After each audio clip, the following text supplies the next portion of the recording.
وعلى آله وأصحابه أجمعين. أما بعد، فإن أصدق الحديث كتاب الله، وأحسن الهدي هدي محمد صلى الله عليه وسلم، وخير الأمور أعوازمها، وشر الأمور محدثاتها، وكل محدثة بدعة، وكل بدعة ضلالة، وكل ضلالة في النار.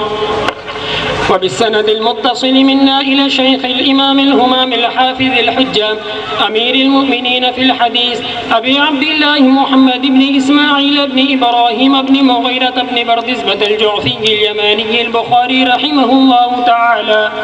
اللهم انفعنا بعلومه وعلومهم، آمين يا رب العالمين.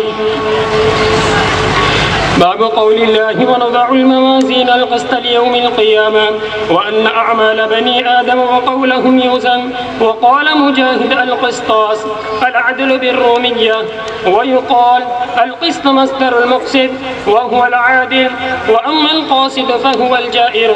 وبه قال حدثنا أحمد بن إشكاب قال حدثنا محمد بن فضيل عن عمارة بن القعقاع عن أبي زرعة عن أبي هريرة رضي الله تعالى عنه قال النبي صلى الله عليه وسلم: كلمتان حبيبتان إلى الرحمن، خفيفتان على اللسان، ثقيلتان في الميزان، سبحان الله وبحمده سبحان الله العظيم.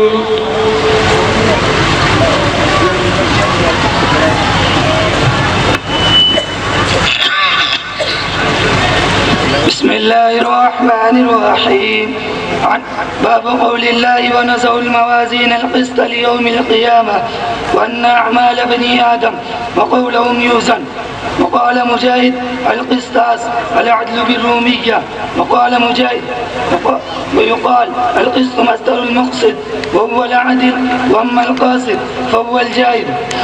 وبه قال حدثنا أحمد بن إشكاب قال حدثنا محمد بن فضيل عن عمارة بن القعقاع عن أبي زرعة عن أبي هريرة رضي الله تعالى عنه وعنهم قال النبي صلى الله عليه وسلم: كلمتان حبيبتان إلى الرحمن، خفيفتان على اللسان، ثقيلتان في الميزان، سبحان الله وبحمده سبحان الله العظيم.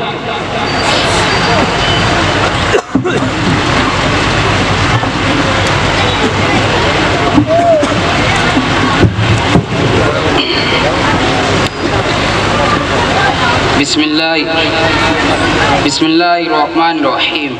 باب قول الله: ونزع الموازين القسط ليوم القيامة وأن أعمال بني آدم وقولهم يوزن. وقال مجاهد: القسطاس العدل بالرومية، ويقال القسط مصدر المقسط وهو العادل، وأما القاسط فهو الجائر.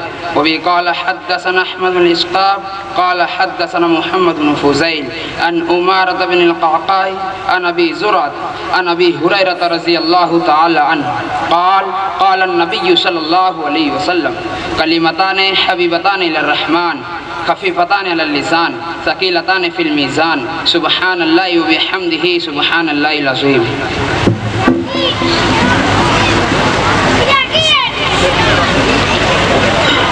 بسم الله الرحمن الرحيم. باب قول الله: ونزع الموازين القسط ليوم القيامة وأن أعمال بني آدم وقولهم يوزن.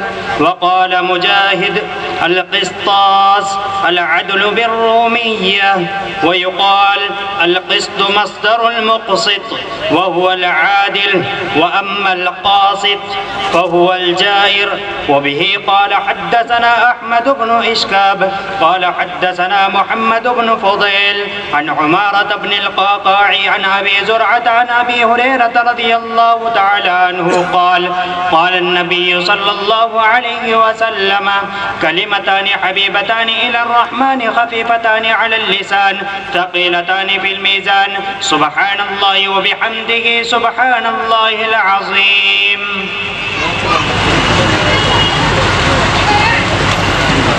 بسم الله الرحمن الرحيم. الحمد لله رب العالمين،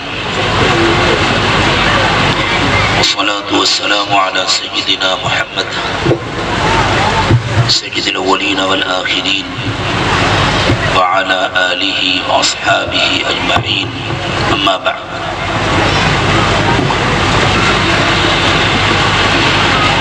یہ الجامع الصحیح للبخاری کی آخری روایت ہے جو پڑھی گئی. یہ آخری باب ہے کتاب کا. باب قول اللہ ونضع الموازین القسط لیوم القیامہ وان اعمال بنی آدم وقولهم یوزن. اللہ تعالیٰ نے فرمایا کہ ہم قیامت کے دن انصاف کے ترازو لگائیں گے اور انسانوں کے اعمال بھی تولے جائیں گے، اقوال بھی تولے جائیں گے. کتنا خوبصورت پیغام دیا سیدنا امام بخاری رحمۃ اللہ علیہ نے. قرآن پاک کی آیت کی رسول اکرم صلی اللہ علیہ وسلم کے ارشاد مبارک سے وضاحت کے ذریعے. قرآن اللہ کا کلام ہے اور اس کے معانی نہیں سمجھے جا سکتے محمد رسول اللہ صلی اللہ علیہ وسلم کے سمجھائے بغیر. حضور اکرم صلی اللہ علیہ وسلم نے اپنی زندگی میں جو کچھ بھی ارشاد فرمایا وہ سب اللہ کی وحی ہے. وَمَا يَنطِقُ عَنِ الْهَوَىٰ إِنْ هُوَ إِلَّا وَحْيٌ يُوحَىٰ. آپ اپنی مرضی سے اپنی خواہش سے کوئی گفتگو نہیں فرماتے، آپ ہمیشہ وحی الہی کی ترجمانی فرماتے ہیں. ان لوگوں کے لیے ایک پیغام ہے.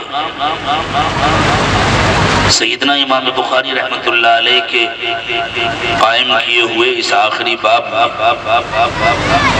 جو یوں سمجھتے ہیں کہ ہمارے لیے اللہ کی کتاب کافی ہے، ہمیں احادیث مبارکہ کی ضرورت نہیں.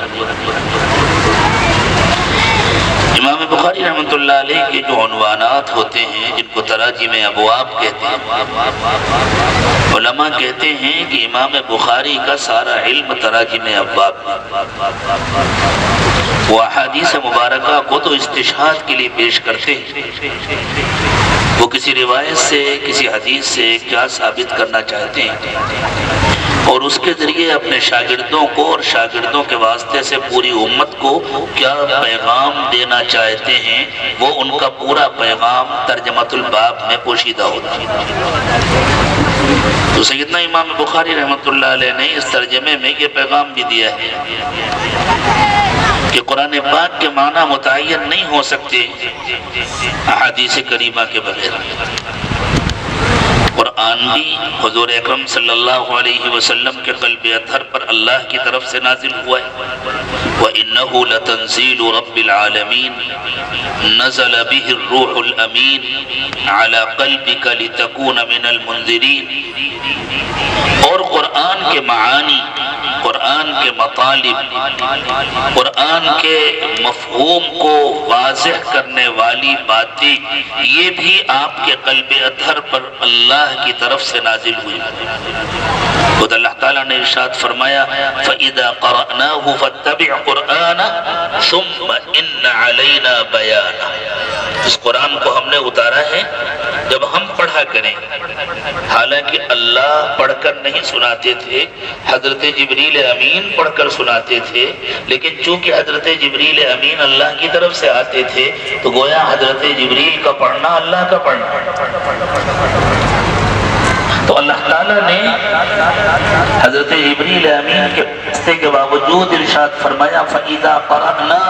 ہر تاجدین کو یوں سمجھنا چاہیے کہ اگرچہ اس کے اور رسول اللہ صلی اللہ علیہ وسلم کے درمیان بہت سارے واسطے ہیں، لیکن سارے واسطوں کے درمیان ان سارے واسطوں کے باوجود اسے یہ تصور کرنا چاہیے کہ میں حدیث پڑھ رہا ہوں اللہ کے نبی صلی اللہ علیہ وسلم سے، جیسے اللہ تعالیٰ نے حضرت جبریل امین کے واسطے کے باوجود ارشاد فرمایا فَإِذَا قَرَأْنَاهُ فَاتَّبِعْ قُرْآنَ، جب ہم پڑھا کریں تو آپ پیچھے پیچھے پڑھا کریں، ثُمَّ إِنَّ عَلَيْنَا بَيَانَ، پھر ہم صرف قرآن نہ پڑھا دیں گے آپ کو، اس کے معانی بھی ہم ہی آپ کو سمجھائیں گے۔ تو چونکہ اللہ کے رسول صلی اللہ علیہ وسلم نے اس جانب اشارہ فرمایا ہے کہ انسان کی زبان سے نکلے ہوئے بول بھی تولے جائیں گے۔ ہر زمانے کے کچھ فتنے ہوتے ہیں، کچھ فتنے جہالت کے رنگ میں ہوتے ہیں، کچھ فتنے علم کے رنگ میں ہوتے ہیں، اور علم کے رنگ میں جو فتنے ہوتے ہیں وہ ان سے زیادہ خطرناک ہوتے ہیں جو جہالت کے رنگ میں ہوتے ہیں۔ ایک فتنہ انکار کا ہوتا ہے، ایک فتنہ تعویل کا ہوتا ہے۔ تعویل کا فتنہ ہمیشہ انکار کے فتنے کے مقابلے میں زیادہ خطرناک ہوتا ہے۔ تو جو تعویلات کے فتنے برپا ہوئے ہیں ان میں ایک فتنہ یہ بھی تھا، رومیوں کے علوم سے متاثر ہو کر اس زمانے میں جب سیدنا امام بخاری رحمۃ اللہ علیہ اس کتاب کو مرتب فرما رہے تھے، اس زمانے میں ایک فتنہ یہ بھی اٹھا تھا کہ اعمال تولے جائیں گے اس لیے کہ اعمال لکھے ہوں گے، لیکن اور وہ یوں سمجھتے تھے کہ اعمال اس طرح تولے جائیں گے کہ جس ہاتھ نے کوئی کام کیا وہ ہاتھ تول دیا جائے گا، جس پیر نے کوئی کام کیا، کسی غلط مقام پر پیر چل کر گیا تو پیر تولا جائے گا، ہاتھ نے کسی کو مارا تو ہاتھ تولا جائے گا۔ لیکن باتیں کیسے تولی جائیں گی؟ باتیں تو عرض ہیں، باتوں کا تو اپنا کوئی مستقل وجود نہیں ہوتا، اقوال کیسے تولے جائیں گے؟ امام بخاری رحمۃ اللہ علیہ فرما رہے ہیں کیا ہوگا کیسے ہوگا ہمیں نہیں معلوم۔ اور ایک بات خوب یاد رکھنا چاہیے کہ آخرت کے حالات کو اس دنیا کے حالات پر قیاس نہیں کیا جا سکتا۔ وہاں کے حقائق بالکل الگ ہیں، کوئی ضروری نہیں ہے کہ وہاں کے حقائق یہاں کے حقائق جیسے ہوں، حتیٰ کہ اللہ تعالیٰ نے جن پھلوں کا تذکرہ فرمایا ہے، جن مشروبات کا اور ان مشروبات میں شامل کی جانے والی جن چیزوں کا تذکرہ فرمایا ہے، مفسرین نے صاف صاف لکھا ہے کہ یہ اشتراک صرف ناموں میں ہے، باقی اللہ تعالیٰ نے فرمایا سورۃ الواقعہ میں کہ جنتیوں کو کیلے ملیں گے، بیریاں ملیں گی، دوسرے پھل ملیں گے، تو جنت کے کیلے ضروری نہیں ہے کہ دنیا کے کیلے جیسے ہوں، وہ کتنے عمدہ ہوں گے، کتنے اچھے ہوں گے، کتنے لذیذ ہوں گے، دنیا میں رہتے ہوئے کوئی اس کا تصور نہیں کر سکتا۔ وہاں کے بیر کتنے عمدہ ہوں گے، وہاں کے بیر کے بارے میں تو قرآن نے کہا فی صدر مخضود، وہاں بیر میں کانٹے نہیں ہوں گے، ہاتھ بڑھاؤ وہ توڑ لو، تو صرف ناموں کا اشتراک ہوگا۔ ایک جگہ خود اللہ تعالیٰ نے فرمایا کہ ان کو جو پھل دیے جائیں گے وہ ملتے جلتے ہوں گے، یعنی ان کو پہلے دیکھ کر کے لگے گا اچھا یہ ہم اس کو دنیا میں کھایا کرتے تھے، دیکھنے میں اس کی شکل صورت اسی طرح ہوگی، اور جب کھائیں گے تو انہیں پتہ چلے گا کہ ہم نے تو اس لذت کا کبھی تصور بھی نہیں کیا تھا جیسی لذت اس پھل میں۔ اس زمانے کی ایک بڑی عجیب و غریب تحقیق ہے، اس سے انشاءاللہ یہ بات مزید واضح ہو جائے گی۔ دنیا میں بہت سارے ایسے لوگ ہیں جن کو اللہ تعالیٰ نے جیتے جی موت کا تصور، موت کا گویا تجربہ کرایا۔ اب آپ کہیں گے جب ان کو موت کا تجربہ ہو گیا تو وہ زندہ کیسے ہیں؟ موت کا تجربہ تو ہم سب کو روز آنا ہوتا ہے۔ جب ہم سوتے ہیں خود اللہ تعالیٰ نے ارشاد فرمایا اللہ یتوفی الانفس حین موتها والتی لم تمت فی منامها، کہ جب کسی کی موت آتی ہے تو ہم اس کی جان نکال لیتے ہیں، اور جس کی ابھی موت نہیں آئی اس کی بھی جان نکال لیتے ہیں۔ تو یہ ہماری نیند موت کا ایک چھوٹا سا تجربہ ہے۔ فَيُمْسِكُ الَّذِي قَضَى عَلَيْهَا الْمَوْتِ وَيُرْسِلُ الْأُخْرَى إِلَىٰ أَجَلٍ مُّسَمًّى، پھر جس کی موت کا وقت آ گیا ہے اللہ اس کی جان کو روک لیتے ہیں، اور جس کی موت کا وقت ابھی نہیں آیا ہے اللہ اس کی جان کو واپس کر دیتے ہیں۔ تو جس طرح اللہ تعالیٰ نیند کی حالت میں جان کو نکال لیتے ہیں، لیکن اس طرح نکالتے ہیں کہ جسم کے ساتھ جان کا بڑا مضبوط اور گہرا رشتہ باقی رہتا ہے۔ اسی رشتے کے نتیجے میں جسم سڑتا نہیں ہے، گلتا نہیں ہے، انسان کروٹ لیتا ہے، کہیں مچھر کاٹے تو ہاتھ بھی پہنچ جاتا ہے، اسے ہٹا بھی تو سو بھی رہا ہوتا۔ لیکن سونے کی حالت میں جو انسان خواب دیکھتا ہے وہ خواب انسان کی آنکھیں نہیں دیکھتی۔ اگر آنکھوں سے خواب دیکھتے تو چشمہ لگا کے سونا چاہیے تھا، تو لگا کے سوتے ہو کہ اتار کے سوتے ہو؟ تم کہو کہ میرے چشمے کی طرف اشارے کر رہے ہیں، اپنے چشمے کے بارے میں نہیں کہہ رہے، میں بھی چشمہ اتار کے سوتا ہوں، تم بھی چشمہ اتار کے سوتے ہو۔ تو یہ آنکھیں نہیں دیکھتی ہیں خواب، کون دیکھتا؟ روح دیکھتی ہے نا۔ بسا اوقات ایسا ہوتا ہے بغیر پاسپورٹ کے، بغیر ویزے کے خواب میں حج کر کے آ جاتے ہیں، عمرہ کر کے آ جاتے ہیں، مسجد حرام میں نماز پڑھ لیتے ہیں، مسجد نبوی میں نماز پڑھ لیتے ہیں۔ ان ملکوں میں آدمی گھوم کر کے آ جاتا ہے جہاں کا ویزا آسانی سے نہیں ملتا، جہاں پابندیاں لگی ہوتی ہیں۔ چلا کون جاتا ہے؟ اس میں تو نہیں جاتا، اس میں تو یہی ہوتا ہے، آرام کر رہا ہوتا ہے، روح جاتی ہے، گھوم پھر کر کے واپس آ جاتی ہے۔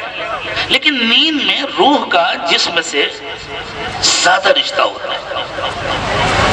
موت کے بعد بھی جسم سے روح کا رشتہ ہوتا ہے، لیکن نیند کے مقابلے میں کم ہو جاتا ہے، بہت کم ہو جاتا ہے۔ دنیا میں رہنے والے انسانوں کو محسوس نہیں ہوتا، لیکن شہداء کے جسموں سے دوسرے مردوں کے مقابلے میں روح کا رشتہ زیادہ مضبوط ہوتا ہے، اس لیے جسم نہ سڑتے ہیں نہ گلتے ہیں، حتیٰ کہ ان کا کفن بھی خراب نہیں ہوتا۔ نیند کی حالت میں جان نکلتی ہے پھر واپس آ جاتی ہے، موت کے بعد جان نکلتی ہے پھر قیامت کے دن واپس آئے گی، اس سے پہلے واپس نہیں آئے گی۔ لیکن کبھی کبھی اللہ تعالیٰ چاہتے ہیں تو موت سے کچھ کم اور نیند سے کچھ زیادہ کا تجربہ کرا دیتا ہے۔ جان باقاعدہ جسم کے اندر سے نکل جاتی ہے۔ دنیا میں ایسے لوگوں کی تعداد ہزاروں میں، دسیوں ہزار ہیں ایسے لوگ جن کو اس طرح موت کا تجربہ ہوا۔ میں جس شہر میں رہتا ہوں وہاں ایک صاحب ہیں، انہوں نے اپنا واقعہ سنایا تھا مجھے، شاید اب وہ خود بھول گئے ہوں گے، کافی عرصہ پہلے کی بات ہے۔ ان کا دل کا آپریشن ہو رہا تھا، بمبئی میں آپریشن ہو رہا تھا، میاں بیوی ڈاکٹر تھے، شوہر سرجن تھا، بیوی اس کا تعاون کرتی تھی، وہ لوگ آپریشن کر رہے تھے۔ اچانک ڈاکٹروں کے ہاتھ پیر پھول گئے، انہوں نے فیصلہ کر دیا مریض کا انتقال ہو، آپریشن فیل ہو گیا، مریض مر گیا، حتیٰ کہ انہوں نے مشینیں الگ کر دی، لاش اٹھانے کی تیاری ہونے لگی۔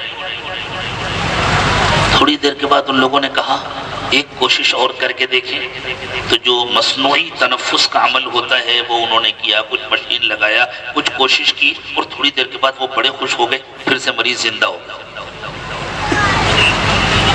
یہ تو ان ڈاکٹروں کا تجربہ ہے۔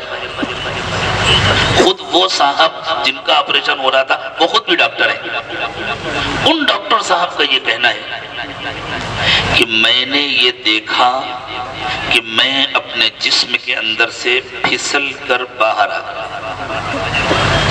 جیسے کوئی چیز ہو یوں اور دھیرے سے باہر نکل جائے۔ انہوں نے کہا میں نے یہ محسوس کیا کہ میں اپنے جسم کے اندر سے پھسل کر باہر آ گیا، اور جب باہر آ گیا تو میں بہت ہلکا ہو گیا۔ وزن اس مادی جسم کا ہے، روح کا دنیا میں کوئی وزن نہیں ہوگا۔ میں بہت ہلکا ہو گیا، اور ہلکا ہو کر میں اڑتے اڑتے اڑتے اڑتے اوپر کنارے پر دیوار کے پاس جا کر رک گیا، اور میں دیکھ رہا ہوں وہ میرا جسم لیٹا ہوا ہے، وہ صاحب زندہ ہیں جن کا تجربہ ہے، میں دیکھ رہا ہوں کہ یہ میرا جسم لیٹا ہوا ہے، اور میں ان ڈاکٹروں کی آوازیں سن رہا ہوں، ان کی بات چیت سن رہا ہوں، لیکن میں ان سے کچھ کہہ نہیں سکتا، میں ان کو بتلا نہیں سکتا کہ میں وہاں نہیں ہوں، میں یہاں ہوں۔ وہ ادھر جھکے ہوئے ہیں میرے جسم کے اوپر، اور وہ آپس میں باتیں کر رہے ہیں اور افسوس کا اظہار کر رہے ہیں، میں پیچھے سے ان کی پوری باتیں سن رہا ہوں، لیکن میں ان کو بتلا نہیں سکتا کہ بھئی میں وہاں نہیں ہوں، میں تو یہاں ہوں۔ پھر کہتے ہیں میں نے سنا کہ ان لوگوں نے آپس میں مشورہ کیا کہ پھر سے کوشش کرنا چاہیے. انہوں نے پھر سے کوشش کرنی شروع کی اور میں نے دیکھا کہ میں وہاں سے واپس چلا اور آ کر کے اپنے جسم کے اندر پھرتا. آپریشن کے بعد جب ان کو ہوش آیا اور بمبئی کے اس مشہور سرجن نے ان کو مبارکباد دی, ڈاکٹر مبارک ہو تم مر کر دوبارہ زندہ ہوئے ہو. تو ڈاکٹر نے مجھے سب بتایا. تو ان لوگوں کو تعجب ہوا, کہا مجھے سب پتا ہے, آپ لوگوں نے یہ باتیں کی تھی اور آپ نے مشینیں ہٹا دی تھی, میں دیکھ رہا تھا. پھر آپ نے دوبارہ مشینیں لگائیں, وہ بھی میں دیکھ رہا تھا. آپ لوگ آپس میں میاں بی بی یہ باتیں کر رہے تھے, وہ میں سن رہا تھا. اللہ کے رسول صلی اللہ علیہ وسلم نے ارشاد فرمایا نا, رونے والے روتے ہیں, اگر نوحہ اور ماتم کرتے ہیں تو مردہ سنتا ہے, اسے تکلیف ہوتی ہے لیکن وہ ٹوک نہیں سکتا. اس کا زندہ تجربہ ہمارے پاس موجود ہے. ایسے دسیوں ہزار افراد ہیں, ہر زمانے میں ہوتے تھے ایسے لوگ, لیکن اس زمانے میں انسانوں کے درمیان رابطہ آسان نہیں تھا. اس زمانے میں چونکہ رابطہ بہت آسان ہو گیا ہے, امریکہ کے بعض ڈاکٹروں نے ایسے لوگوں کی تحقیق کرنی شروع کی, ان کے حالات جمع کیے, ان کے انٹرویو لیے. وہ انٹرویو بہت تفصیلی ہے, ان میں سے کئی درجن لوگوں کے انٹرویو تو میں نے خود پڑھے. وہ بہت تفصیلی انٹرویو ہیں, لیکن مجھے ایک بات عرض کرنی ہے. عالم آخرت کے جو انہوں نے حالات بتلائے, اس دنیا کے بعد کی جو دنیا ہے وہ عالم آخرت ہے. جزاک اللہ. تو ان لوگوں نے جو باتیں بتلائیں ان کے بیانات میں تھوڑا سا کہیں فرق ہے, اس لیے کہ وہ سب کی صلاحیتیں ایک جیسی نہیں ہوتی, سب کے مشاہدے ایک جیسے نہیں ہوتے اور اپنے مشاہدوں کو پیش کرنے کا انداز ایک جیسا نہیں ہوتا. لیکن ایک بات سب نے بتلائی کہ جب ہم کو لے جایا گیا تو ایک بہت تاریک سرنگ سے ہم کو گزارا گیا. ایسا لگتا تھا کہ اس کے اندر دم گھٹ جائے گا, اور بہت دیر تک ہم اس سرنگ سے چلتے رہے, گزرتے رہے, اور اس کے بعد ہم گئے تو ہم کو ایک بہت نورانی شکل نظر آئی. ان میں سے بعض لوگوں نے کہا کہ ہم کو ایک نور نظر آیا جو ہم سے گفتگو کر رہا تھا بغیر آواز کے. بہت اہم ہے یہ بات, جو ہم سے گفتگو کر رہا تھا بغیر آواز کے. اللہ متکلم ہے, آواز کے محتاج نہیں ہے. اللہ سمیع ہے, کانوں کے محتاج نہیں ہے. اللہ بصیر ہے, آنکھوں کے محتاج نہیں ہے. اللہ تعالیٰ کی بات کو ہم جانتے ہیں کہ اللہ سمیع ہے, کیسے سنتے ہیں اس کی کیفیت کو ہم نہیں جانتے. اللہ کی صفت کو ہم جانتے ہیں کہ اللہ بصیر ہے, کیسے دیکھتے ہیں اس کی کیفیت کو ہم نہیں جانتے. اللہ متکلم ہے, گفتگو فرماتے ہیں. وَكَلَّمَ اللَّهُ مُوسَىٰ تَكْلِيمًا, کیسے بولتے ہیں, ہماری طرح نہیں بولتے, ہماری طرح آواز نہیں ہوتی. تو ان لوگوں نے کہا کہ ہم نے آواز سنی, لیکن ایسا محسوس ہوتا تھا کہ ایک نورانی وجود ہے, وہ کچھ بول رہا ہے اور ہم اس کو سمجھ رہے ہیں, لیکن کوئی آواز نہیں آ رہی. ان میں سے جو بہت پڑھے لکھے مرد اور خواتین تھے, ان لوگوں نے ایک عجیب و غریب بات کہی. انہوں نے کہا ہم نے وہاں جو کچھ دیکھا ہے اس کو بیان کرنے کے لیے ہمارے پاس الفاظ نہیں ہیں. ہم وہاں کے مشاہدات کو بیان نہیں کر سکتے, ہمارے پاس الفاظ نہیں. اور یہی تو قرآن کی تعبیر ہے. قرآن کہتا ہے اذ یغشی السدرۃ ما یغشی ما زاغ البصر وما طغى لقد رأى من آیات ربه الکبریٰ. سدرۃ المنتہا پر کچھ چھایا ہوا تھا, کچھ چھایا ہوا تھا. کیا چھایا ہوا تھا؟ انسانوں کے پاس ایسے الفاظ نہیں ہیں جن کے ذریعے سے ان کو بتلایا جا سکے, ان کو سمجھایا جا سکے. اشارہ کیا نا قرآن نے, اس عالم کے حقائق کو بیان کرنے کے لیے اس عالم کی زبانوں میں کوئی ایسا لفظ نہیں ہے جس سے اس کی مکمل تعبیر ہو سکے. ان میں سے بعض مرد اور خواتین نے اس سے آگے بڑھ کر, جن کا ذرا اور گہرا مطالعہ تھا اور جو ذرا زیادہ فلسفیانہ گفتگو کر سکتے تھے, انہوں نے کہا کہ اصل میں وجہ یہ ہے بیان نہ کر پانے کی کہ دنیا میں جتنی چیزیں ہیں وہ سہ ابعادی ہیں. 3 ابعاد ہیں ان کے, ایک لمبائی ہے, ایک چوڑائی ہے, ایک ان کا حجم ہے. ان کی موٹائی ہے۔ تو یہاں کے جتنے الفاظ ہیں وہ سارے الفاظ سے ابعادی ہیں، وہ سارے الفاظ ان حقیقتوں کو بیان کرتے ہیں، ان اشیاء کو بیان کرتے ہیں جو سے ابعادی ہیں، اور وہاں کی جو چیزیں ہم نے دیکھی وہ کثیر ابعادی تھی، اور دنیا کی کسی زبان میں کثیر ابعادی چیزوں کو بیان کرنے کے لیے لفظ نہیں۔ اس لیے وہاں کی حقیقتیں بالکل الگ ہیں، یہاں کی حقیقتیں بالکل الگ ہیں۔ یوں سمجھنا کہ اگر دنیا میں آواز نہیں تولی جا سکتی، بولیاں نہیں تولی جا سکتی، تو آخرت میں بھی نہیں تولی جا سکتی۔ یہ آخری درجے کی جہالت اور حماقت ہے۔ اور اس زمانے کی یوں سمجھنا کہ اگر دنیا میں آواز نہیں تولی جا سکتی، بولیاں نہیں تولی جا سکتی، تو آخرت میں بھی نہیں تولی جا سکتی، یہ آخری درجے کی جہالت اور حماقت ہے۔ اور اس زمانے کی جدید تحقیقات نے تو یہ بتلا دیا کہ کون کہتا ہے کہ آوازیں نہیں تولی جا سکتی، کون کہتا ہے کہ بولیاں نہیں تولی جا سکتی۔ انسان کی زبان سے جب کوئی لفظ نکلتا ہے تو اس کے اس بول کا اپنا ایک وزن ہوتا ہے۔ جس کا بھی کہے ابھی جا کر لاؤڈ اسپیکر کی مشین دیکھے، میں زور سے بولتا ہوں تو اس کی لہریں، جو روشنی کی لہریں ہوتی ہیں، وہ زیادہ اونچی نیچی ہوتی ہیں، میں آہستہ بولتا ہوں تو کم ہوتی ہیں، میں رک جاؤں گا تو رک جائیں گی۔ یہ اونچی نیچی کیوں ہوتی ہیں؟ اس لیے کہ آواز کا اپنا ایک دباؤ ہوتا ہے۔ تو یہ کون کہتا ہے کہ آواز کو نہیں تولا جا سکتا، اقوال کو نہیں تولا جا سکتا، زبان سے نکلے ہوئے بول کو نہیں تولا جا سکتا؟ ہماری مشینیں تولتی ہیں۔ اس زمانے میں تو بخار کو ناپا جا سکتا ہے، اس زمانے میں تو ہواؤں کو ناپا اور تولا جا سکتا ہے۔ تو اس زمانے میں اللہ نے دکھا دیا کہ آوازوں کا حج، آوازوں کا اپنا وزن ہے جو مشینوں میں محفوظ ہوتا ہے۔ اسی طرح ہماری زبان سے جو بول نکلتے ہیں ان کا ایک وزن ہے، قیامت کے دن اس کو تولا جائے گا۔ یہ کمال ہے ہمارے محدثین کا، اور یہ کمال ہے ہمارے تمام علماء اہل سنت والجماعت کا، کہ انہوں نے ہمیشہ امت کو یہ پیغام دیا، دیکھو عقل کی ایک حد ہے، اس کو اس کے حد کے اندر رکھو، عقل کو اس کے اوقات میں رکھو، عقل سے اس کے حد سے زیادہ اور اس کی صلاحیت سے زیادہ کام لینے کی کوشش نہ کرو۔ اللہ کے نبی صلی اللہ علیہ وسلم کے ارشادات عقل کے پابند نہیں ہیں، عقلیں بہت محدود ہیں۔ اللہ کے نبی صلی اللہ علیہ وسلم جن باتوں کو بیان فرماتے ہیں، جن حقیقتوں کو بیان فرماتے ہیں، وہ حقیقتیں بسا اوقات عقل کی پہنچ سے باہر ہوتی ہیں۔ جب عقل پختہ ہوگی تو وہاں تک پہنچے گی۔ بہت ساری حقیقتیں ہیں جن کو اللہ کے نبی صلی اللہ علیہ وسلم کے زمانے میں پورے طور پر سمجھنا آسان نہیں تھا۔ آج بھی ہم یہ نہیں کہہ سکتے کہ وہ پورے طور پر سمجھ لی گئی ہیں، لیکن پہلے کے مقابلے میں کافی حد تک زیادہ سمجھ لی گئی۔ کافی حد تک انسان حقائق کے اشیاء کے حقائق سے پہلے کے مقابلے میں زیادہ قریب ہو گیا ہے۔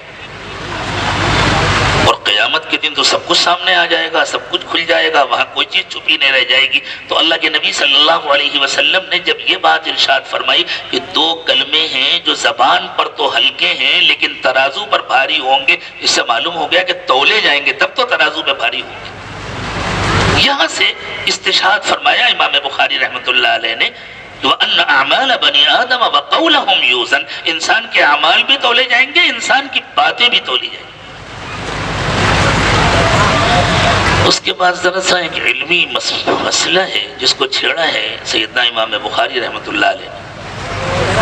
اللہ تعالیٰ نے قرآن کے بارے میں ارشاد فرمایا ہے کہ قرآن کو اللہ نے عربی مبین میں نازل فرمایا، اِنَّا أَنزَلْنَاهُ قُرْآنًا عَرَبِيًّا، قرآن عربی زبان کی کتاب ہے، قرآن عربی زبان میں نازل ہوا ہے۔ تو اب بعض لوگوں کو یہ اشکال ہوا کہ یہ جو لفظ آیا ہے القسط، اسی سے ایک لفظ بنا ہے القسطاس، جس کا تلفظ قسطاس بھی ہے، قسطاس بھی ہے۔ یہ لفظ تو رومی زبان میں بھی استعمال ہوتا ہے انصاف کے معنی میں، اور عربی میں بھی یہ لفظ انصاف کے معنی میں، القسط انصاف کے معنی میں استعمال ہوتا ہے۔ تو کہیں یہ رومی کا لفظ تو نہیں ہے جو عربی میں آ گیا ہے؟ اگر یہ رومی زبان کا لفظ ہے اور عربی میں آ گیا اور پھر اس عربی سے قرآن پاک میں آ گیا تو قرآن میں تو عجمی لفظ آ گیا، اور اللہ نے فرمایا کہ قرآن عربی ہے۔ اس سلسلے میں ایک اصول یاد رکھیے، کوئی لفظ فلاں زبان کا ہے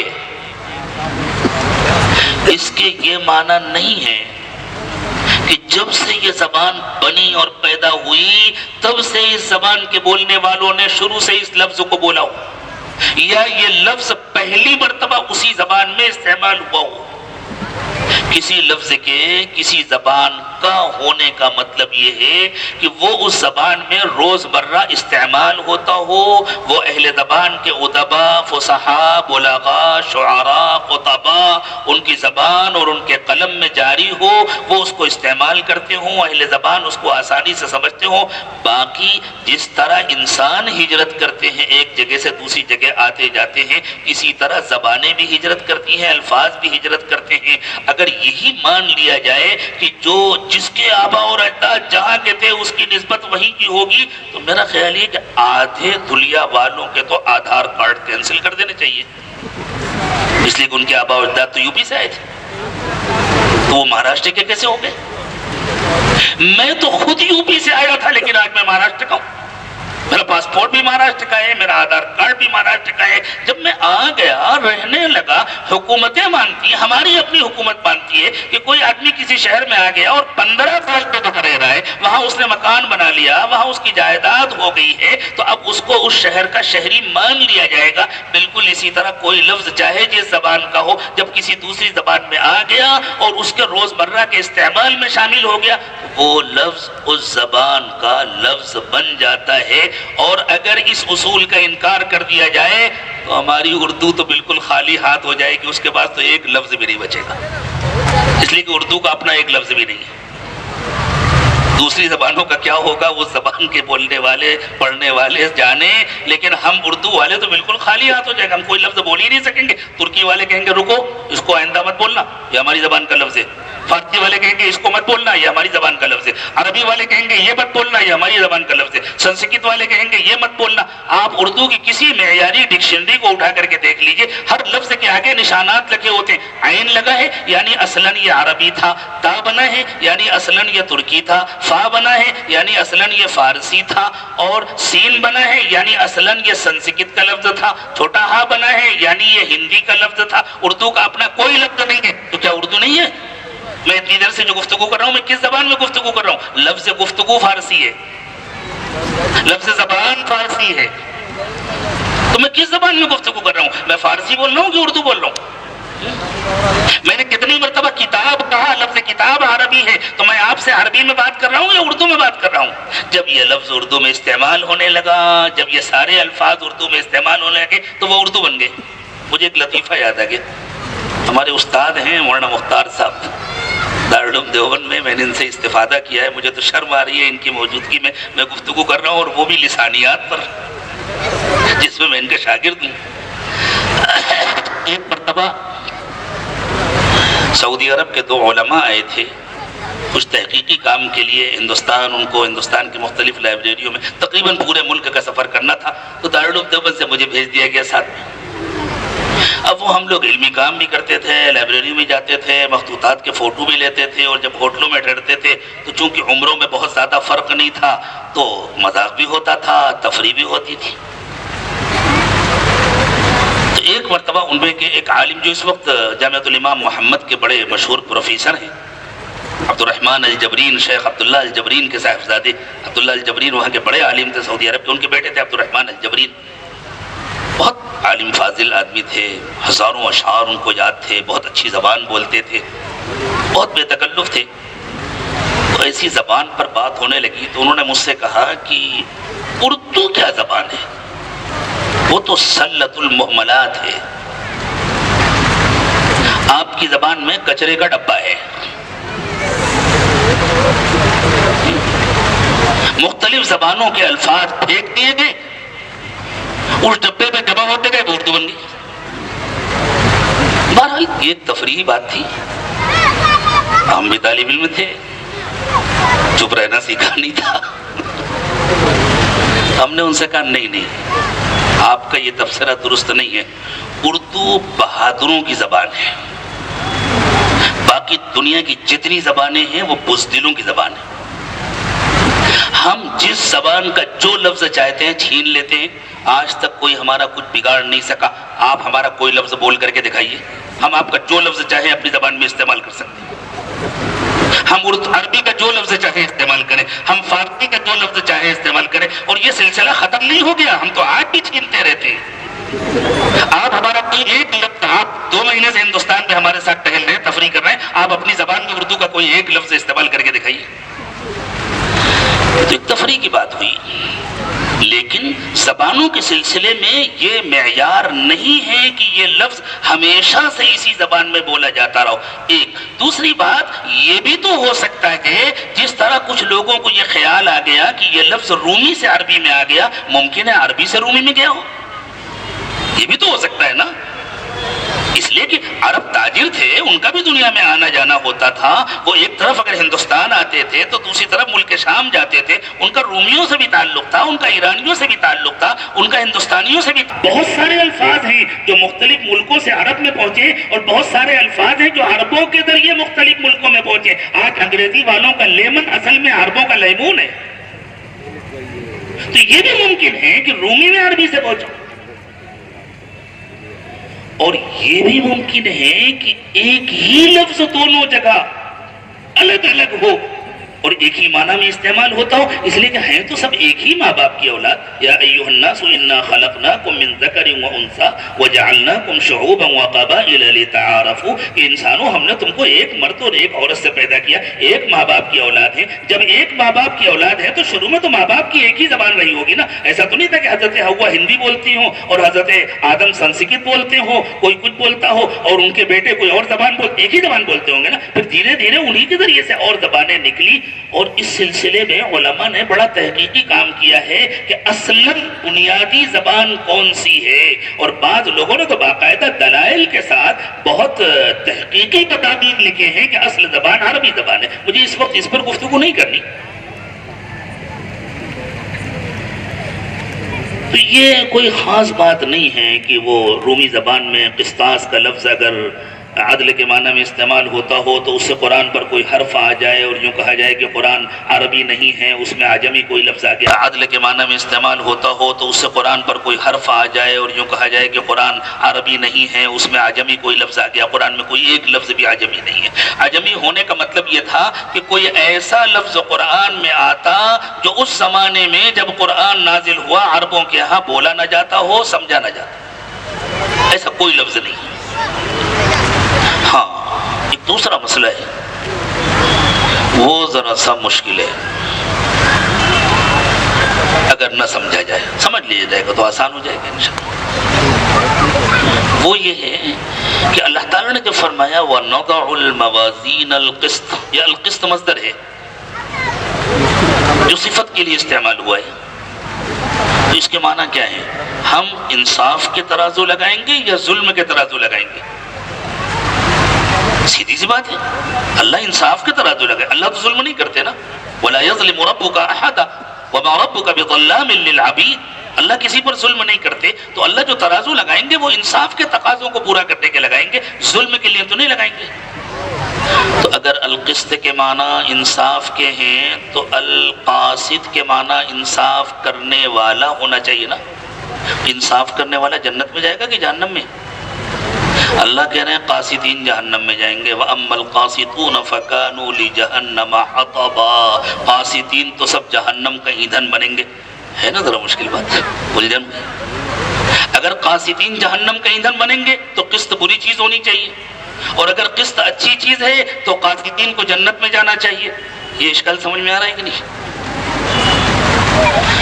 سیدنا امام بخاری رحمۃ اللہ علیہ فرما رہے ہیں کہ اصل میں یہاں جو القسط آیا نا وَنَضَعُ الْمَوَازِينَ الْقِسْطَ، یہاں جو القسط آیا ہے یہ ثلاثی مجرد کا مصدر نہیں ہے، یہ ثلاثی مزید فیہ کا مصدر ہے۔ القاسطون اس میں فاعل ہے ثلاثی مجرد سے، القاسطون کا جو مصدر ہے اس کے معنی واقعی ظلم کے ہیں، لیکن اگر ظلم سے ظلم ختم کر دیا جائے تو کیا بچے گا؟ اگر ظلم سے ظلم کی صفت ختم کر دی جائے تو کیا بچے گا؟ انصاف بچے گا نا۔ ظلم کا خاتمہ کر دو، انصاف ہو جائے۔ رات سے تاریکی مٹا دو تو کیا ہوگا؟ دن ہو جائے گا۔ دنیا میں تو اصل تاریکی ہے، کائنات میں اصل میں تاریکی ہے۔ اللہ تعالیٰ نے سورج کو چراغ بنایا ہے، اور اللہ نے جتنے چاہیں اتنے چراغ بنائے، اس کائنات میں اصلاً روشنی نہیں ہے، حرارت نہیں ہے، یہ کائنات اپنی ذات سے ٹھنڈی ہے اور تاریک ہے۔ روشنی اور حرارت کا انتظام اللہ نے باہر سے کیا ہے۔ جس طرح اللہ نے مادی کائنات کے لیے روشنی کا انتظام باہر سے کیا ہے، اسی طرح اللہ نے روحانی کائنات کے لیے بھی روشنی کا انتظام باہر سے کیا ہے، اور وہ روشنی اللہ کی کتاب ہے، وہ روشنی اللہ کے نبی صلی اللہ علیہ وسلم کی تعلیمات ہے، وہ روشنی ایمان کے ذریعے حاصل ہوتی ہے۔ افمن شرح اللہ صدرہ للاسلام فهو على نور من ربہ فویل للقاسیۃ قلوبہم من ذکر اللہ۔ تو مادی کائنات میں بھی روشنی کا انتظام الگ سے ہے، روحانی کائنات میں بھی روشنی کا انتظام الگ سے ہے۔ یہاں روشنی نہ ہو تو تاریکی ہوگی، وہاں روشنی نہ ہو تو تاریکی ہوگی، ایمان نہ ہو تو دل میں تاریکی ہوتی ہے، سورج نہ ہو تو ہماری دنیا میں تاریکی ہوتی ہے، دنیا کا جو حصہ سورج کے سامنے آ جاتا ہے وہ روشن ہو جاتا ہے۔ تو اگر روشنی ہٹا دی جائے تو خود بخود اندھیرا ہو جاتا ہے، اندھیرا ہٹا دیا جائے خود بخود روشنی ہو جاتی ہے۔ اسی طرح کسی عمل میں ظلم کا پہلو ہے، اگر اسے ہٹا دیا جائے تو انصاف ہو جائے۔ اور باب افعال کی خاصیت پڑھی ہے سلب ماہیت۔ باب افعال ایک کام یہ بھی کرتا ہے، میں یہ نہیں کہتا کہ ہمیشہ یہی کام کرتا ہے، لیکن ایک کام باب افعال یہ بھی کرتا ہے کبھی کبھی کہ ماہیت کو ہی ختم کر دیتا ہے، اور جب ظلم کی ماہیت ختم کر دی جائے تو وہ خود بخود انصاف بن جائے گا۔ تو امام بخاری رحمۃ اللہ علیہ فرما رہے ہیں کہ اصل میں کہ باب افعال کا مصدر ہے المقسط کے معنی ہے العادل، اور القاسط کے معنی ہے الجائر۔ وَيُقَالُ الْقِسْطُ مصدر المقسط وهو العادل وَأَمَّا الْقَاسِطُ فَهُوَ الْجَائِرُ۔ اس کے بعد جو روایت ذکر فرمائی ہے سیدنا امام بخاری رحمۃ اللہ علیہ نے، اب فنی گفتگو سے ہٹ کر، اور میں فنی گفتگو کا اہل بھی نہیں، یہ تو ان علماء اکرام کو کرنا چاہیے تھا، انہی سے سنی ہوئی، انہی سے سیکھی ہوئی، انہی حضرات کی کتابوں میں پڑھی ہوئی چند باتیں جو یاد رہ گئی، کچھ صحیح کچھ غلط اللہ جانے، ان کو دہرانے کی کوشش کی ہے۔ جو غلطیاں ہوں اللہ تعالیٰ انہیں معاف فرمائے، جو صحیح ہوں اللہ ان کے فائدے کو باقی رکھے اور اس کو باعث اجر بنائے، میرے لیے بھی اور آپ کے لیے۔ غور فرمائیں کہ سیدنا امام بخاری رحمۃ اللہ علیہ نے مجموعی طور پر اپنی کتاب سے کیا پیغام دیا ہے۔ ایمان کی ابتدا کیا ہے، انتہا کیا ہے؟ ایمان کی ابتدا یہ ہے کہ انسان کا اللہ کے ساتھ سچا تعلق ہو، اس میں نفاق بالکل نہ ہو، اس میں ریاکاری بالکل نہ ہو، اسی کا نام تو اصلاح نیت ہے۔ تو امام بخاری رحمۃ اللہ نے جو پوری کتاب مرتب فرمائی، ایک بات یاد رکھیے، بعض لوگوں کو عجیب غلط فہمی ہوئی ہے، وہ یہ سمجھتے ہیں کہ امام بخاری رحمۃ اللہ علیہ نے ساری صحیح حدیثیں اپنی کتاب الجامع الصحیح للبخاری میں جمع کر دی ہیں۔ ایک انسان کے دو الگ الگ معیار تو نہیں ہو سکتے۔ یہ بہت شریف آدمی ہیں، یہ مسجد میں کبھی جھوٹ نہیں بولتے، یہ بہت نیک آدمی، یہ مسجد میں کبھی جھوٹ نہیں بولتے۔ اگر کسی جگہ جھوٹ بولے تو آپ دیکھ لیجیے گا وہ مسجد نہیں ہوگی، وہ ان کا گھر ہو سکتا ہے، وہ ان کی دکان ہو سکتی ہے، وہ بازار ہو سکتا ہے۔ تو جو مسجد میں جھوٹ نہ بولتا وہ شریف آدمی ہے، سچا وہ ہے جو ہر جگہ سچ بولتا ہو۔ تو کیا امام بخاری رحمۃ اللہ علیہ نے روایات کو قبول کرنے کا جو معیار قائم کیا ہے وہ صرف اس کتاب میں رہے گا اور کہیں نہیں رہے گا؟ تو امام بخاری رحمۃ اللہ علیہ کی اس کے علاوہ بھی کتاب ہے، الادب المفرد ان کی کتاب ہے، اس میں جو روایات ہیں وہ یہاں نہیں ہیں۔ تو اگر ساری صحیح روایات امام بخاری نے اسی کتاب میں جمع کر دی ہے تو کیا الادب المفرد میں ضعیف روایتیں لائے؟ یہ تو ایسے ہی ہو گیا جیسے کسی کی لکھا جائے صاحب یہ بہت نیک آدمی، بہت سچے آدمی ہے، آپ کبھی نہیں سنیں گے یہ مسجد میں جھوٹ بولے، مسجد میں جھوٹ نہیں بولتے۔ تو امام بخاری رحمۃ اللہ علیہ صاحب کوئی کچی بات نہیں کہتے اپنی کتاب الجامع الصحیح میں، باقی دوسری جگہوں پر کچی بات کہتے ہیں، جو کہیں بھی کچی بات کہتا ہو اس کی ہر پکی بات بھی کچی ہو جاتی ہے، جو کہیں بھی جھوٹ بولتا ہو اس کا ہر سچ مشکوک ہو جاتا ہے۔ بہت جلدی تو نہیں ہے آپ لوگوں کو، ہے اجازت ہے؟ ایک مرتبہ میں انڈمان گیا ہوا تھا، واپسی کا وقت تھا، تو ہمارے ایک دوست تھے، اللہ تعالیٰ ان کی مغفرت فرمائے، وہ بہت دعوت کا کام کرتے تھے، ہزاروں لوگوں نے ان کے ہاتھوں پر کلمہ پڑھا تھا۔ ان کا سلسلے کا مجھ سے رشتہ تھا، سلسلے میں داخل تھے، سلسلہ نقشبندیہ۔ واپسی سے کچھ پہلے انہوں نے کہا کہ حضرت ہمارا ایک دوست ہے، پولیس آفیسر ہے، بڑا کرسچن ہے اور پڑھا لکھا آدمی ہے، سمجھدار اور سنجیدہ آدمی ہے، اگر اجازت ہو تو بلا لیں۔ ہم نے کہا بلا لیجیے۔ انہوں نے بلا لیا، تھوڑی دیر گفتگو ہوئی تو مجھے اندازہ ہوا کہ واقعی بہت گہرا مطالعہ ہے بائبل کا بھی اور قرآن کا بھی۔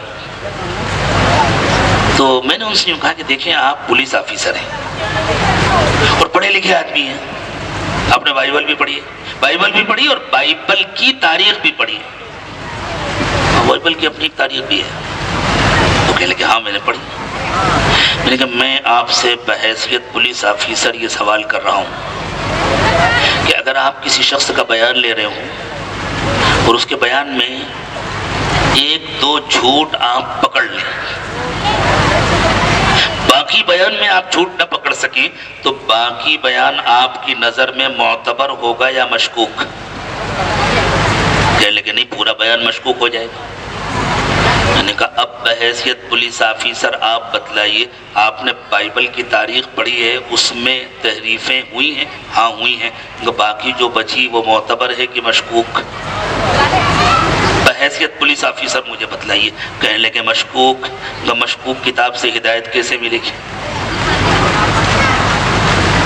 گفتگو ذرا لمبی ہے، 20-25 منٹ کی گفتگو ہے، لیکن اخیر میں ہوا یہ کہ وہ آئے تھے تو دوسرے تھے، گئے تو دوسرے گئے۔ الحمدللہ اسی وقت کلمہ پڑھ کر اسلام قبول کر کے گئے۔ آئے تھے تو ان کا نام مائیکل تھا، جب جانے لگے تو ان کا نام میکائیل تھا۔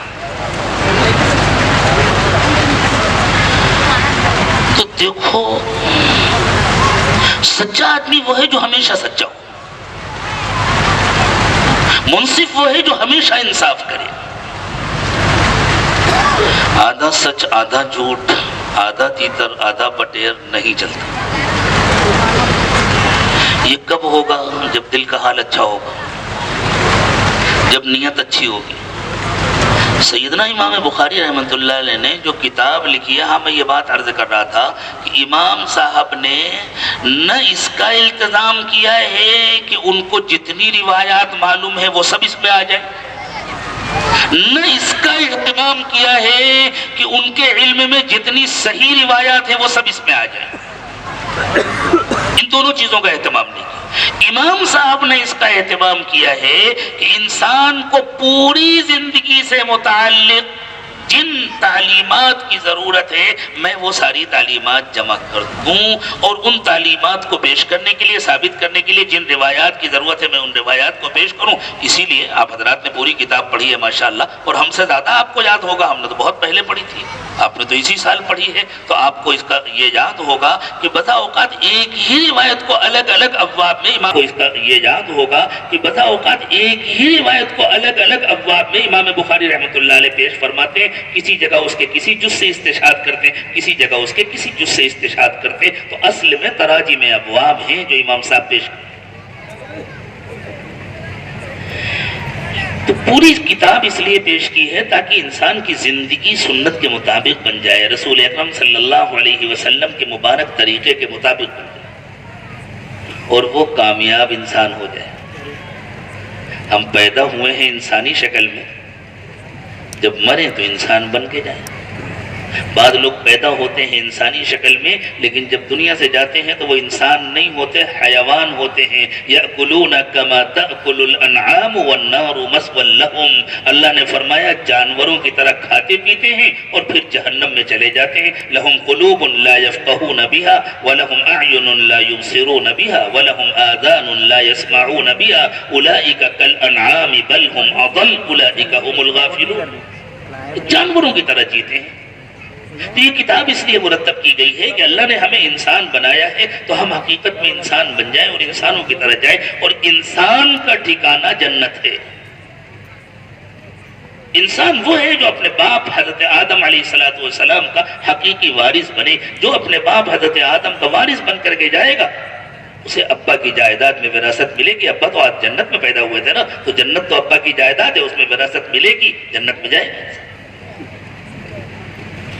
اس کے لیے ضروری ہے کہ انسان کی پہلے نیت ٹھیک ہو. اگر نیت ٹھیک نہیں ہے تو اعمال کی کوئی حیثیت نہیں ہے. نماز بہت اچھی پڑھتے ہیں, روزے خوب رکھتے ہیں, اور صاحب حج ہر سال کرتے ہیں, اور عمرے سال میں 3 یا 5 کرتے ہیں, اور اتنی مسجدیں بنوائی, اتنے مدرسے بنوائے, اور یہ کیا اور یہ کیا اور یہ, لیکن نیت صحیح نہیں ہے, دل کا حال صحیح نہیں. اسی لیے دیکھو, جب انسان قبر میں جائے گا تو وہاں اعمال کا حساب نہیں ہوگا. اعمال رکھو اپنے پاس سمیٹ کر, ان کو بعد میں دیکھا جائے گا, دل کا حساب ہوگا. جو 3 سوالات ہوں گے, تینوں کا تعلق دل سے ہوگا. پہلے انسان کو تولا جائے گا, پھر اعمال بعد میں تولے جائیں گے. یہ جو قبر کے سوالات ہیں, یہ انسان کو تولنے کے لیے, من ربک ما دینک ماذا تقول فی ھذا الرجل, ان تینوں کا تعلق دل سے ہے.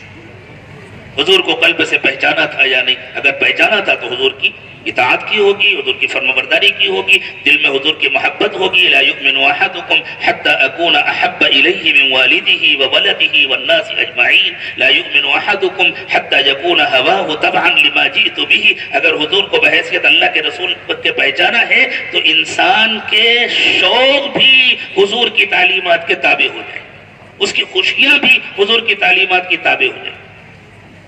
اگر اسلام کو اللہ کا دین سمجھا ہے تو اس کو اپنے اوپر لاگو کیا ہوگا, اس قانون کی پابندی کی ہوگی. اگر اللہ کو رب سمجھا ہے تو پھر روزی کی خاطر اللہ کی نافرمانی نہیں کی ہوگی, پھر پیسوں کی خاطر کبھی جھوٹ نہیں بولا ہوگا, کسی کو دھوکہ نہیں دیا ہوگا. تو سب سے پہلے دل کو تولا جائے گا, دل کو ناپا جائے گا, دل کو جانچا جائے گا. دل کی اصلاح کا نام ہے تصحیح نیت. اس لیے امام بخاری رحمۃ اللہ علیہ نے پہلی روایت ذکر فرمائی, انما الاعمال بالنیات. سب سے پہلے نیت ٹھیک کرو. نیت ٹھیک کرو گے, اب تمہاری نماز بھی ٹھیک ہوگی, اب تمہارا روزہ بھی ٹھیک ہوگا, اب سب قبول ہوگا. ورنہ چاہے جتنا اچھا کر لو, کچھ بھی قبول نہیں. اور اخیر میں جب دنیا سے انسان جا رہا ہو تو اس کا آخری بول ہو لا الہ الا اللہ. آپ کہیں گے یہاں لا الہ الا اللہ کا تو تذکرہ ہے نہیں, اس آخری باب میں کہیں لا الہ الا اللہ کا تذکرہ دیکھو کہیں لکھا نظر آ رہا ہے؟ یہاں تو سبحان اللہ و بحمدہ سبحان اللہ العظیم. لیکن امام بخاری رحمۃ اللہ علیہ پیغام یہ دے رہے ہیں, ایسی زندگی گزارو کہ جب تمہارے دنیا سے واپس جانے کا وقت آئے تو تمہارا آخری بول ہو لا الہ الا اللہ. من قال لا الہ الا اللہ دخل الجنہ. اب امام صاحب سمجھا رہے ہیں لا الہ الا اللہ آخری بول کیسے بنے گا, کیا معنی ہے لا الہ الا اللہ. اللہ کے سوا کوئی معبود نہیں, کوئی عبادت کے لائق نہیں. جس کے اندر کوئی کمی ہو وہ عبادت کے لائق ہو سکتا ہے. جس چیز کے اندر کوئی کمی ہو وہ قابل تعریف ہو سکتی ہے. سب ایک انجینئر صاحب ہیں, بہت ان کے پاس تو کئی 100 گولڈ میڈل ہیں. اچھا, کس لائن کے انجینئر؟ سول انجینئر ہیں. بہت کمال کے آدمی ہیں. یہ آپ دیکھنا, یہ جو دیوار ہے نا جو آدھی ٹوٹی ہوئی ہے, یہ انہی کی بنائی ہوئی ہے. وہ فلاں عمارت ہے نا جس کا پلاسٹر جڑ رہا ہے, انہی کی بنائی ہوئی ہے. کس کام کے ان کے گولڈ میڈل؟ کیسے انجینئر صاحب ہے کہ صاحب عمارت بنائی, پلاسٹر چڑھ رہا ہے, دیوار بنائی اور دیوار گر رہی. تو یہ دیوار کا عیب اصل میں ان کا عیب ہے, عمارت کا عیب اصل میں انجینئر صاحب کا عیب ہے. اللہ معبود برحق ہیں, اللہ ہی قابل تعریف ہیں. وَلَهُ الْحَمْدُ فِي السَّمَاوَاتِ وَالْأَرْضِ. زمین میں آسمان میں صرف اللہ کی تعریف ہے. کیوں؟ اس لیے کہ اللہ کی ذات میں کوئی عیب نہیں ہے, اللہ کے کام میں کوئی عیب نہیں ہے. تلاش کر کے دیکھو, تمہیں کہیں اللہ کے کسی کام میں کوئی کمی نظر نہیں آئے. اس لیے اللہ کے سوا کوئی معبود نہیں. اللہ تعالیٰ چاہتے ہیں کہ بندے کی ایسی نظر ہو, ایمان والے کی ایسی نظر ہو. ایمان والا جب کسی چیز کو دیکھے تو اس کی حقیقت تک پہنچ جائے, اس کی تہ تک پہنچ جائے, اور اس کے پیچھے اسے اللہ کی قدرت کار فرما نظر آ جائے. گلاب کا پھول دیکھا ہے, کیا ہے اس میں پتیوں کے سوا؟ جیسے پیاز ہے نا, چھیلنا شروع کرو، چھیلتے چھیلتے ختم ہو جائے گی. پیاز کہاں ہے؟ ملے گی نہیں سوائے چھلکوں کے. اس میں کچھ ہے؟ اوپر کا چھلکا ذرا پتلا ہوتا ہے، اس کے بعد کے چھلکے موٹے ہوتے ہیں. اب اتارتے رہو صاحب، چھلکے اتار رہا ہو تاکہ پیاز مل جائے. سارے چھلکے ختم ہو جائے گی، کہیں پیاز نہیں ملے گی. یہی تو پیاز ہے. گلاب کی پتیاں الگ کرو تاکہ پھول مل جائے. ساری پتیاں الگ ہو جائیں گی، کہیں پھول ملے گا؟ وہی تو پھول ہے. کتنی خوبصورتی کے ساتھ ان پتیوں کو جمع کیا ہے کسی جمع کرنے والے نے. ایک عام انسان گلاب کے پھول کو دیکھتا ہے اور خوش ہو جاتا ہے، اور مومن جب اس گلاب کے پھول کو دیکھتا ہے تو اس کے پیچھے قدرت کا ہاتھ نظر آتا ہے. وہ اس کے اندر اللہ کی قدرت کو دیکھتا ہے اور گویا اپنے قلب کی آنکھوں سے اللہ کو دیکھتا ہے اور اللہ کی تعریف کرتا ہے. اللہ آپ کی ذات کتنی بے عیب ہے، سبحان اللہ سبحان اللہ. اللہ آپ کی ذات کتنی بے عیب ہے، کتنا خوبصورت پھول آپ نے بنایا ہے. جہاں کہیں جمال نظر آتا ہے وہ اللہ کی صفت جمال کی تجلی ہوتی ہے، جہاں کہیں جلال نظر آتا ہے وہ اللہ کی صفت جلال کی تجلی ہوتی ہے. پوری کائنات میں اللہ تعالیٰ کی تجلیات بکھری ہوئی ہیں. اللہ یہ چاہتے ہیں کہ مومن کی نظر ایسی ہو کہ وہ مخلوق کو دیکھے، خالق کو پہچانے. جب کوئی اس نظر کا عادی ہو جاتا ہے اور ہر جگہ ہر مخلوق میں اسے خالق کا ہاتھ نظر آتا ہے، اور وہ کبھی وجد میں، کبھی شکر میں، کبھی کسی کیفیت میں کہہ دیتا ہے مجھے تو ہر جگہ اللہ نظر آتے ہیں، یہاں بھی اللہ، یہاں بھی اللہ، یہاں بھی اللہ. تو جو بیچارے نابالغ ہیں وہ ڈنڈا لے کر پیچھے دوڑانا شروع کر دیتے ہیں. انہیں کچھ پتہ ہی نہیں ہے کہ حقائق اشیاء کیا ہے. اللہ انہیں بھی آنکھیں دے دے تو انہیں بھی نظر آنے لگیں گے. تو اللہ کے نظر آنے کا یہ مطلب تھوڑی ہوتا ہے کہ حقیقت میں اللہ نظر آتے ہیں. اللہ کو تو دنیا میں کوئی دیکھ ہی نہیں سکتا. لا تدرکہ الابصار وہو یدرک الابصار. لیکن اللہ کی قدرت نظر آتی ہے. اللہ کا لوک میں اسے خالق کا ہاتھ نظر آتا ہے، اور وہ کبھی وجد میں، کبھی شکر میں، کبھی کسی کیفیت میں کہہ دیتا ہے مجھے تو ہر جگہ اللہ نظر آتے ہیں، یہاں بھی اللہ، یہاں بھی اللہ، یہاں بھی اللہ. تو جو بیچارے نابالغ ہیں وہ ڈنڈا لے کر پیچھے دوڑانا شروع کر دیتے ہیں. انہیں کچھ پتہ ہی نہیں ہے کہ حقائق اشیاء کیا ہے. اللہ انہیں بھی آنکھیں دے دے تو انہیں بھی نظر آنے لگیں گے. تو اللہ کے نظر آنے کا یہ مطلب تھوڑی ہوتا ہے کہ حقیقت میں اللہ نظر آتے ہیں. اللہ کو تو دنیا میں کوئی دیکھ ہی نہیں سکتا. لا تدرکہ الابصار وہو یدرک الابصار. لیکن اللہ کی قدرت نظر آتی ہے، اللہ کا دست قدرت کار فرما نظر آتا ہے. یہ معنی ہوتے ہیں کہ اسے اللہ نظر آتا ہے. جب اسے ہر جگہ اللہ کی قدرت نظر آتی ہے اور ہر جگہ اسے اللہ کی قدرت کا کمال نظر آتا ہے. ایک ایک پتی کو دیکھو، ایک ایک بوٹے کو دیکھو، ایک ایک چیز کو دیکھو، اپنی ذات کو دیکھو، اپنی ضروریات کو دیکھو. ہماری کتنی ضروریات ہیں اور ہر ضرورت کا اللہ تعالیٰ نے کس طرح مکمل انتظام فرمایا. اللہ ایک گیہوں کا دانہ ہے، اس میں ہمارے جسم کی ضرورت کا کتنا سامان ہے. کون ہے جو ان سارے اجزاء کو الگ الگ کرتا ہے اور جس چیز کی جہاں ضرورت ہے وہاں پہنچاتا ہے. جس جز کی دماغ کو ضرورت ہے وہ دماغ میں پہنچتا ہے، جس جز کی خون کو ضرورت ہے وہ خون میں پہنچتا ہے، جس جز کی ہڈی کو ضرورت ہے وہ ہڈی میں پہنچتا ہے. اور ہمارے جسم کی ساری ضرورتوں کا اللہ تعالیٰ نے کس طرح انتظام فرمایا ہے. ما خلق اللہ من داء الا وخلق له دواء. رسول اللہ صلی اللہ علیہ وسلم فرماتے ہیں اللہ نے بیماری بنائی ہے تو دوا بھی بنایا، اللہ نے بھوک بنائی تو غذا بھی بنایا، اللہ نے پیاس بنائی تو پانی بھی بنایا. ہر ضرورت کا اللہ تعالیٰ نے انتظام فرمایا ہے. دنیا کا کوئی بڑا سے بڑا پڑھا لکھا، بڑا سے بڑا فلسفی اور بڑا سے بڑا محقق اس پوری کائنات میں کہیں انگلی رکھ کر نہیں کہہ سکتا ہے یہاں خلل ہے، یہاں خلا رہ گیا ہے، یہاں کمی ہے، یہ ہے ایسی ضرورت جس کی تکمیل کا کوئی انتظام نہیں ہے. آج تک کوئی نہیں کہہ سکا. قرآن خود کہتا ہے. غور کرو کائنات میں، بار بار غور کرو.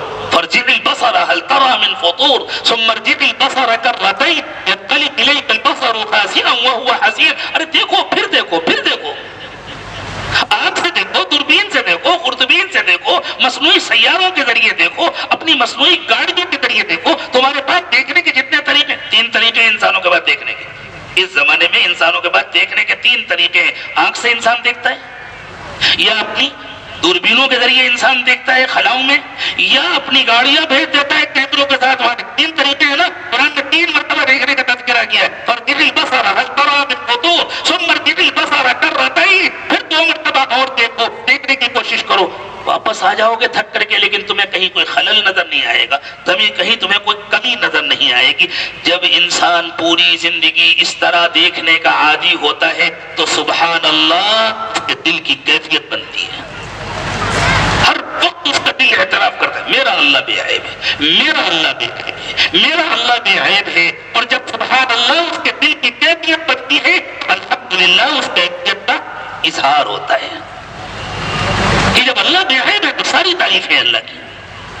ہر وقت اللہ کی تعریف ہے، ہر جگہ اللہ کی تعریف ہے، ہر طرح اللہ کی تعریف ہے. تو سبحان اللہ اور الحمدللہ دل کی کیفیت بنتی ہے. اور یہ قلب کی کیفیت انتقال کے وقت میں لا الہ الا اللہ کے ذریعے ظاہر ہوتی ہے کہ جب اللہ میں کوئی عیب نہیں ہے اور میں صرف اللہ کی تعریف کرتا ہوں تو میرا معبود اللہ کے سوا کوئی نہیں ہے.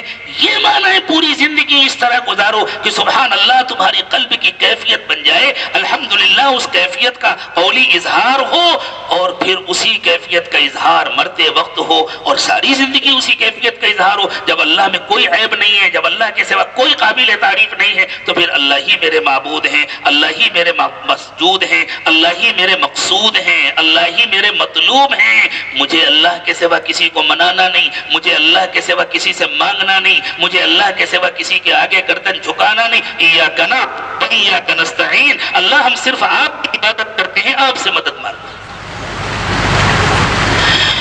دنیا میں اللہ تعالیٰ نے حقائق پر پردے ڈالے ہوئے ہیں، سب کے پوری بات سمجھ میں نہیں آتی. کوئی خود سے سمجھتا ہے، کوئی سمجھنے والوں کے پیچھے پیچھے چلتا ہے. اسی لیے 2 قسم کے انسان صرف کامیاب ہوتے ہیں، یا محقق یا محقق کا مقلد. جو محقق بھی نہ ہو اور محقق کا مقلد بھی نہ ہو، اس کے لیے گڑھوں کی کمی نہیں ہے، جہاں چاہے جا کر گر جائے. اسے قبر میں جانے کا انتظار نہیں کرنا پڑے گا، وہ تو روزانہ قبر میں گرتا رہتا ہے. تو بھئی اس کائنات کو دیکھنے کے لیے، اس کی حقیقتوں کو سمجھنے کے لیے کچھ لوگ ہیں جو محقق ہیں اور وہ تحقیق کے ساتھ سبحان اللہ کہتے ہیں، کچھ ہیں جو محققین کے مقلد ہیں، اس لیے وہ تقلید میں سبحان اللہ کہتے ہیں. ان کا سبحان اللہ بھی قبول، ان کا سبحان اللہ بھی قبول. وہ تحقیق میں الحمدللہ کہتے ہیں، یہ تقلید میں الحمدللہ کہتے ہیں. بھئی ہم تو پوری حقیقت کو نہیں سمجھ سکے، لیکن سمجھنے والوں نے سمجھا ہے اور ہمیں بتلایا ہے. اور یقینی بات ہے اس کائنات کو جس طرح سمجھا ہے سیدنا محمد رسول اللہ صلی اللہ علیہ وسلم نے، کوئی بڑا سے بڑا سائنسدان نہیں سمجھ سکتا، کوئی بڑا سے بڑا فلسفی نہیں سمجھ سکتا. اور ہماری تحقیق کی معیار یہ ہے کہ ہمیں وہ باتیں سمجھ میں آ جائیں جو ہم کو سمجھائی ہیں سیدنا محمد رسول اللہ صلی اللہ علیہ وسلم نے. لیکن جنت میں جانے کے بعد ایمان والا جب جنت میں جائے گا، اللہ مجھے تمہیں سب کو جنت نصیب فرما دے، وہاں ہر چیز کی تکمیل ہو جائے گی. اس لیے وہاں فکر اور عمل کی بھی تکمیل ہو جائے گی. وہاں ساری حقیقتیں سب کے سمجھ میں آئیں گی. جب وہاں ساری حقیقتیں سب کے سمجھ میں آئیں گی تو جنتیوں کا ہر بول سبحان اللہ سے شروع ہوگا، الحمدللہ پر ختم ہوگا. دعواهم فيها سبحانك اللهم وتحيتهم فيها سلام وآخر دعواهم ان الحمد لله رب العالمین. ان کا ہر بول سبحان اللہ سے شروع ہوگا، ان کی ہر گفتگو سبحان اللہ سے شروع ہوگی، اور ان کی ہر گفتگو الحمدللہ پر ختم ہوگی. جس کی ہر گفتگو سبحان اللہ سے شروع ہوگی، جس کے قلب کی کیفیت بن جائے سبحان اللہ، اور جس کی جو اس کیفیت ہر وقت اظہار کرے الحمدللہ کے ذریعے، اسی کا لا الہ الا اللہ حقیقت میں لا الہ الا اللہ بنے گا. اسی کا لا الہ الا اللہ بڑھتے وقت زبان پر جاری ہوگا، اور پھر اس کا اگلا قدم جنت میں ہوگا. ادھر جان نکلی ادھر جنت میں گیا. من قال لا الہ الا اللہ دخل الجنہ، جس نے لا الہ الا اللہ کہا وہ جنت میں گیا. من کان آخر کلامہ لا الہ الا اللہ دخل الجنہ. تو امام بخاری رحمۃ اللہ علیہ فرماتے ہیں دیکھو اخلاص نیت کے ساتھ عمل کرو، اور اگر چاہتے ہو کہ خاتمہ بالخیر ہو تو سبحان اللہ اور الحمدللہ کو محنت کر کے اپنی کیفیت بناؤ. اور یہ کیفیت کیسے بنے گی؟ کثرت ذکر سے بنے گی. کہو یہ تو اپنی بات کہنے آئے تھے، اس کے بغیر کسی کا کام نہیں چلے گا. کثرت ذکر کے بغیر یہ کیفیت نہیں بنے گی. اس لیے کثرت سے اللہ کو یاد کرو، کثرت سے اتنا یاد کرو کرو، اتنا یاد کرو۔ اللہ مجھے بھی توفیق دے، تم کو بھی توفیق دے۔ اللہ کے نبی صلی اللہ علیہ وسلم نے فرمایا دو ہلکے پھلکے بول ہیں، زبان سے ان کا ادا کرنا بہت آسان ہے، لیکن جب تولے جائیں گے تب پتہ چلے گا وہ کتنے وزنی ہیں اور رحمان کو کتنے پسند ہیں۔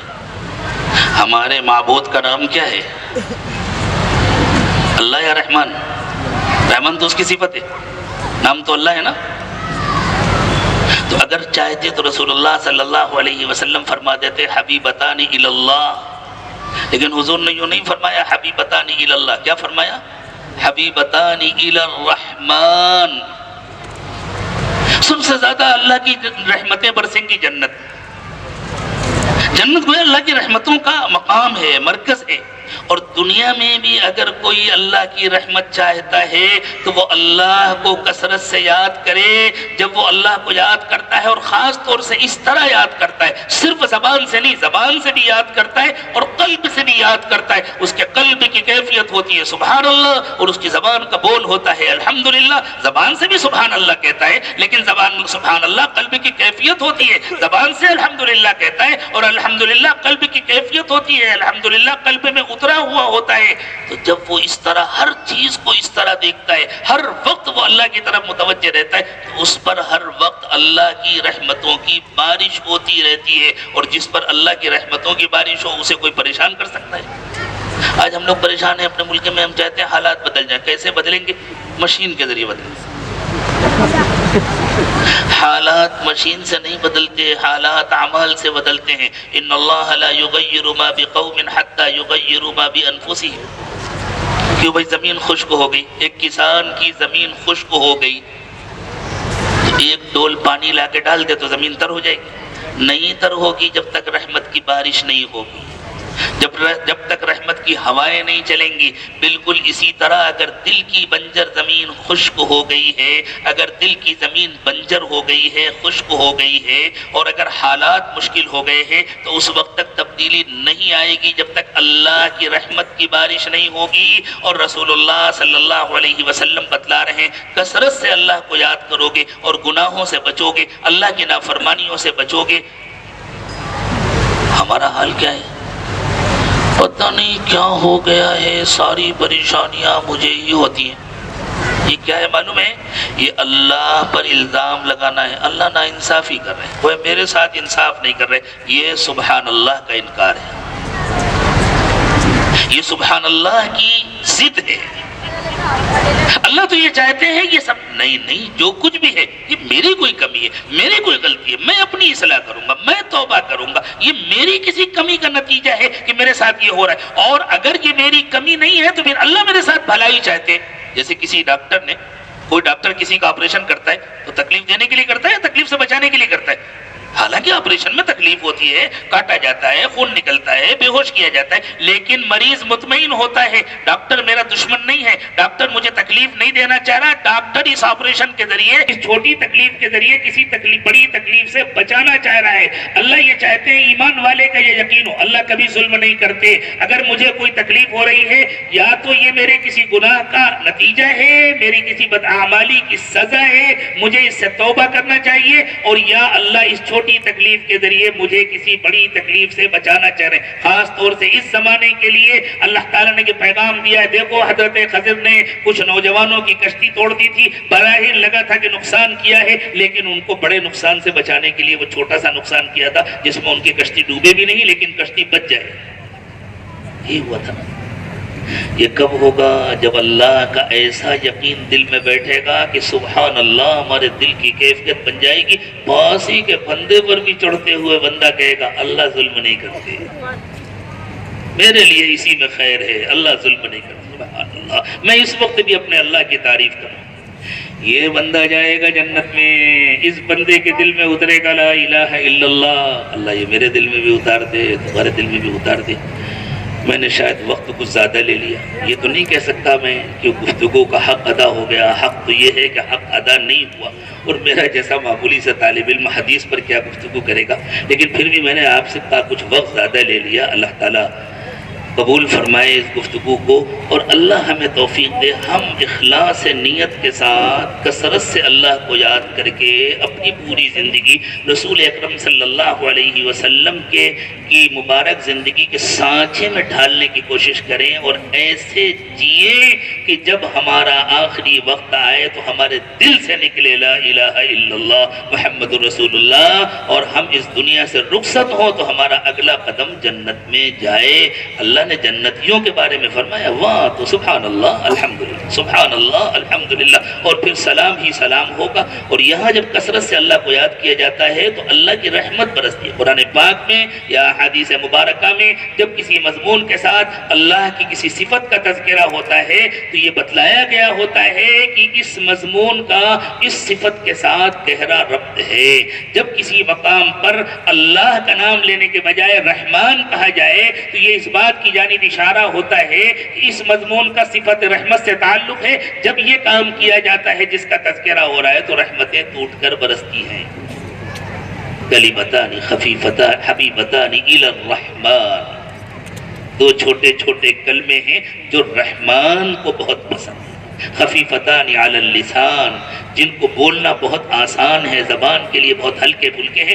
ثقیلتان فی المیزان، لیکن ترازو پر بہت وزنی ہے۔ سبحان اللہ وبحمدہ سبحان اللہ العظیم، سبھی لوگ پڑھ لیں سبحان اللہ وبحمدہ سبحان اللہ العظیم، سبحان اللہ وبحمدہ سبحان اللہ العظیم، سبحان اللہ وبحمدہ سبحان اللہ العظیم، سبحان ربک رب العزة عما یصفون وسلام علی المرسلین والحمد للہ رب العالمین۔